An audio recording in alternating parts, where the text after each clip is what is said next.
Why do you want to be a senator? I'm running for the United States Senate because it is time we take a more conservative perspective to Washington. I believe I can make considerable difference in the security of the United States, as I've been attempting to do over in the former Soviet Union for many years. What is it about your background, your story, that makes you most qualified to be our next senator? You know, I recognize I have an unusual background. I'm a geologist by training, spent 31 years in the energy business. I love the business world. I love the energy business.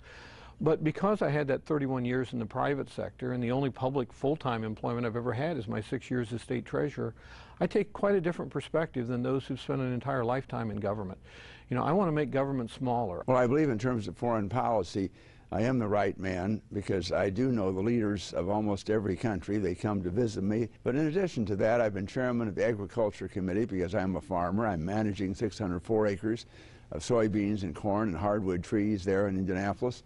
For 50 years, we've made a profit. I've been writing farm bills. I just finished working this past week on another markup of the next farm bill that eliminates subsidies and reduces the amount of the agricultural budget by about $26 billion.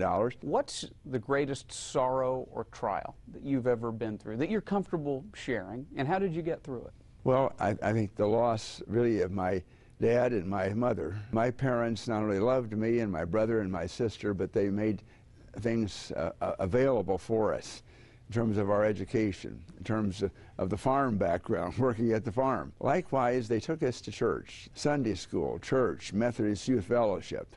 I took that faith very seriously and became a lay pastor in the Methodist Church, very informally. I don't have credentials, but churches asked me to come, and still do, to preach in the gospel. What's your greatest trial or sorrow? I think probably it has just been somewhat through this political process when you get tested.